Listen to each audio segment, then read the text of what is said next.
So here we are again. I'm Jouko, Piho, and now I have a new friend here, Aaron Lipkin, the son of Avi, and nice to meet you, and welcome to Finland. Thank you. You were in Finland first time, or have you been here earlier? No, it's the first time. We have a very nice lady by the name of Usma, who's originally from Finland, and she immigrated to Israel, and we're working together to bring groups from Finland to Israel, to tour Israel. So I'm very excited to be here in this beautiful country and meet beautiful people. Yeah, but you came for on the worst time in November. You should come in summertime or real winter time when we have snow, but this is bad time. I have a feeling I'll come again. But okay, welcome. Summer is very good in Finland. Yeah, but now, so you are working for tourism, and what's the name of your company?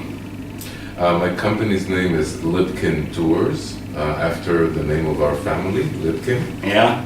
And we have been around since 2011, bringing groups mainly of Christians who love the state of Israel, love the Jewish people, want to support the people of Israel, but also Christians that see the prophetic times that we are in. We are seeing in Israel many daily miracles. Just to give you an example, my parents immigrated from Egypt. My mom is from Egypt and my father is from America. They're both Jews, and they came back home to the land of Israel as prophesied in the Bible. The Hebrew language that was once an unspoken language is today being spoken in the an old and ancient language that we know from the Bible is now being spoken freely in the streets of Israel. These and many more are miracles that we need to understand are not happening in coincidence. They are happening as part of God's plan. Yes. How big your company is? It a small or medium or big company? It is a small company, and we're very happy to be able to give our personal attention to each group.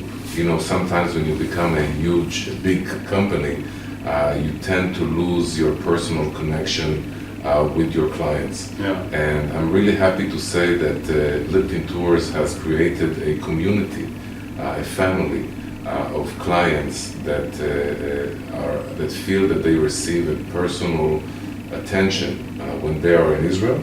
And furthermore, we are ministry. We are in a sense a ministry that continues the connection with our clients, with our passengers, with our pastors, by sending newsletters and videos from the land to update them about amazing and exciting archaeological discoveries that prove the veracity of the Bible and the historicity of the events that are described in the Bible. Yeah. What is the main difference or differences between you and other companies? Or are you the same, or have you some special things other people don't, or companies don't have? Yes, unfortunately, the tourism in Israel is lacking.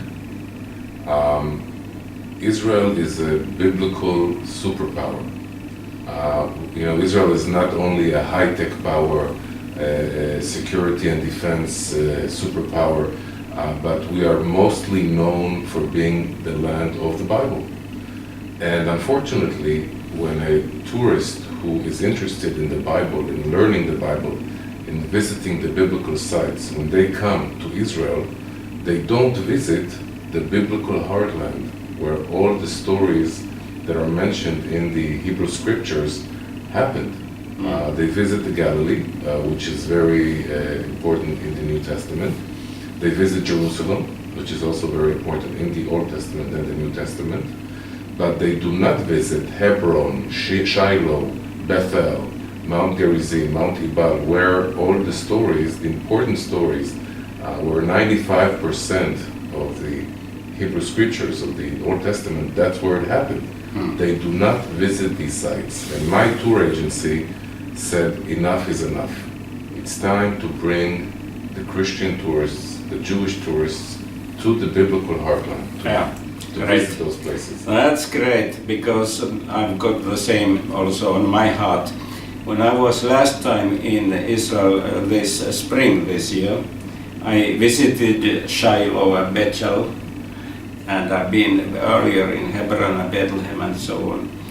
And I've got on my heart this feeling that I want to go there even more to study this Samaria. You say heartland, yes, that's important. And it's good that you have this emphasis. It's very, very, thank you. Very good to know. And so you are in Finland. Are you mainly? What is your message? Are you wanting to have people to come to Finland, or what are you talking here about in your meetings? What's your message? I was born and raised into a Bible-believing family. Since I was a child, I believed in God. I remember speaking to God as a small child. Until today, I speak to God. I ask God, I pray to God. I believe wholeheartedly in the Bible, in the events in the Bible. The Bible is not just a book of history, it's mainly a book of spirituality, of theology, So is that your main message about Bible? My message is to prove that the historicity of the Bible is true. I was very close to Professor Adam Zaltal of the Haifa University, who was a non-believing liberal Jew, and because of his archaeological research in the land of Israel, he was, I like to call him a born-again archaeologist. He totally changed his view of the Bible, of the events of the Bible, because he found clear evidence that many of the stories that are mentioned in the book of Judges, in the book of Joshua, are true, and they happened. So I lecture about Joshua's altar, the discovery of Joshua's altar on Mount Ebal. I lecture about the footprint structures that were built by the Israelites during the time of Joshua and the Judges. And I'm happy to accompany those lectures with drone videos that I personally took in Israel that are magnificent, they're beautiful. And when Bible believers see this, they are more strengthened in their belief and have evidence to show non-believers that the Bible is true. Yes. Are you politically active like your father? I am the spokesperson of my village, Ofra. Ofra is a Jewish village in Samaria, which is also known, in the region is also known as the West Bank or the occupied territories, but we in the right wing in Israel call it in the historical name Judea and Samaria, or Samaria. And so as the spokesperson of my village, as you might imagine, I am very active in dialogue with different groups that come to Ofra, to my village, to talk about our political and religious aspirations in the land of Israel. And so, we speak with right-wing, left-wing, Muslim, Christian groups that come to Ofra to engage in dialogue. And the media. Of course, and the media. Yes.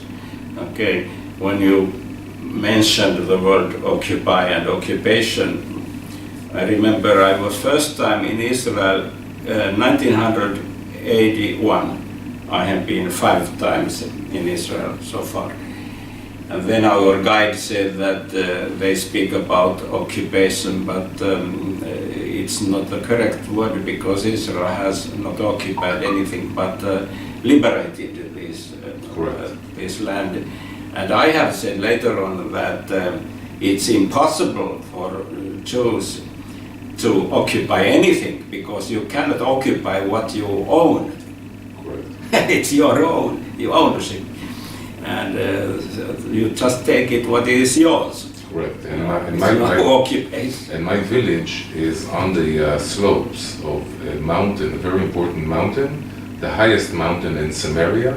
It's called Mount Chatzor, and also Chatzor Heights. And according to the Dead Sea Scrolls, Abraham in Genesis 13 stood on this mountain, and God promised him the land. He promised this land to his descendants. So what you're saying is very, very true.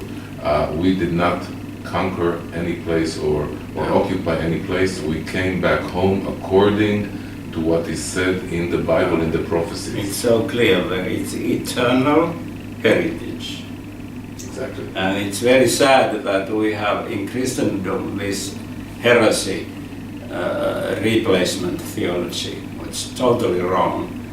That according to which church should have some kind of somehow replaced Israel, but that's not correct, because even Paul the apostle writes in Romans 11 that God has not forsaken his people Israel, and it's very clear in both Old and New Testament that it's eternal ownership and heritage for the descendants of Abraham, Isaac, and Jacob. Correct. No question about it. And also, I believe that after a very bad history between Judaism and Christianity, we have come to a new stage today. A stage where Christians understand that Jesus or Yeshua is a Jew, part of the Jewish people, and that the New Testament is a Jewish book, and that the Jews also are starting to understand that, because for thousands of years, Christianity and Jesus and Yeshua were negative things in the view of Jews.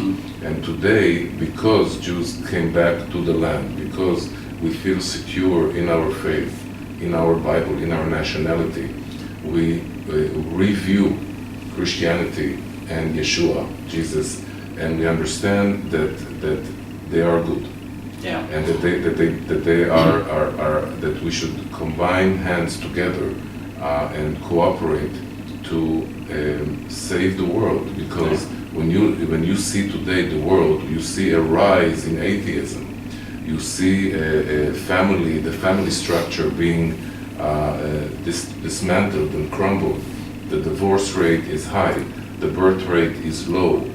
The family is the Judeo-Christian foundation for a healthy society. We have to wake up, instead of arguing with each other who is right. We have to cooperate to save the human race from being crumbled into chaos. Yeah, it's so important to know who is the real enemy. Correct. It's not the other guy who have maybe some beliefs different from my beliefs. If we are still on the same side, but we must see who is our real enemy. And it's, of course, it's the adversary of God. It's Satan, and atheism, and globalism, and liberalism, and also all kind of immorality. Yes. Because that's the will of Satan, to have immorality, all kind of bad things, and then say it's good, it's okay, right, to be or do such and such thing. And the Bible says it's not good, it's a sin, and so on. And we have to work in many dimensions. We have to work in the educational dimension, and that is what I'm doing now. I'm trying to educate people about the Bible, about archaeology, about the land of Israel. I'm trying to connect theologically rabbis and pastors and vicars to talk together and get to an understanding so we can advance. And you are doing a very important job, you and my father, in the political level, creating Bible parties that will advance the biblical values in the political arena. We have to move together forward on all dimensions to succeed. Yes, yes. Very good, very good. Where in Israel do you live? I live in Ofra, in Samaria. As you mentioned, yes. It is a half an hour north of Jerusalem, and we are, in the biblical heartland, 15 minutes from Bethel, the place where Jacob dreamt the dream of the ladder. We're 15 minutes away from Shiloh, where the tabernacle stood.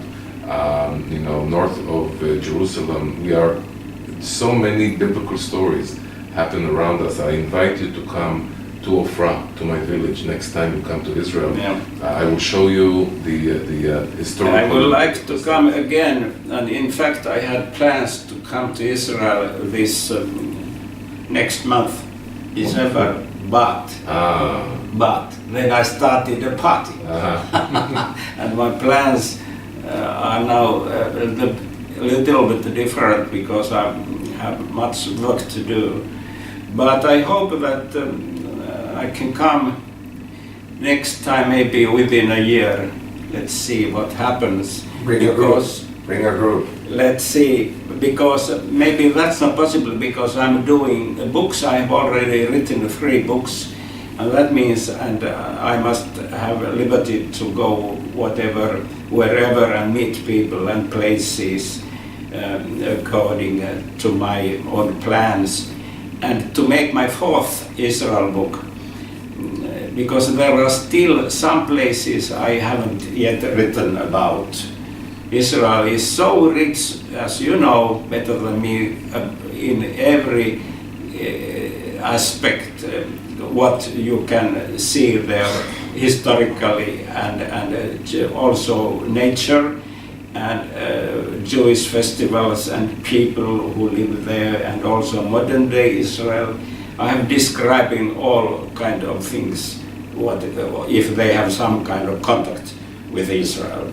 So I will come there, God willing, once more again and make my 4th Israel book. And then one area is this Samaria, because I wrote about, as I said before, about Shiloh and Bethel, and then I visited Ariel already, but then there are some other places I would like to visit also and write more about Samaria, and also write about Bethlehem and Hebron and Beersheba. I have been there before, but I have not, at that time I didn't write books. So I have still some places to visit. I hope that I will make it. So do you have any contacts with the Christian people or groups or leaders in Israel who accept what you are doing or agree with you? Have you some kind of cooperation or contacts with Christian people or organizations or churches in Israel? Our ministry or business is mainly directed to the United States and France, where we have very good friends in different places in those countries. We hope to develop our relations with Finnish Christians as well, and we are starting this in this visit that we are in right now. We have connections in Israel with Christian organizations that are mostly evangelical, organizations like CFI, like the Christian Embassy. We have a very strong connection with a organization called Hayovel, which are a Christian volunteer organization that wants to fulfill Isaiah 61 verse 5, where it says that the foreigners will be the vine dressers at the end of times, and so they are the biggest volunteer organization in Israel that brings Christian volunteers into Samaria to help the Jewish farmers pick the grapes, as says in Isaiah. There is still a lot of work to do with the local Arab-speaking Christians in Israel.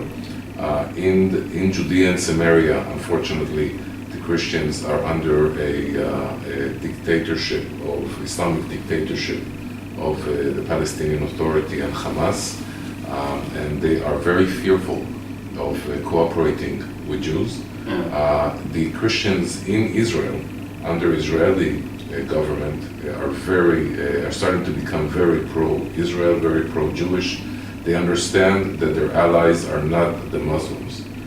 They see what happened in the last few years in the Middle East, where hundreds of thousands of Christians were butchered, were forced to flee to Europe and to other countries, and they understand that the only place where Christians flourish in the Middle East is Israel. And so they are recruiting in large numbers to the Israeli army. They are being more and more represented in the diplomatic corps of Israel and the government. And so I believe that there is a big change in the Christian community in Israel, and I hope that they will all vote to my father's party. Yes. Do you know, or do you have such friends, or do you happen to know if there are any Muslims who are beginning to be more and more pro-Israel or to understand Israel? Because I've read anyhow in the internet that there are some Muslims, even imams and preachers, who are understanding Israel and even saying that, yes, even Quran says that this land belongs to Jews. Yes. Have you met such Muslims? I have, yes. I have. We hosted a conference in my village in Ofra 2 years ago, headed by an important Muslim clerk and about 15 representatives of local Arab communities from Hebron, Shechem, villages around Ramallah and from Ramallah. They came to Ofra, my village.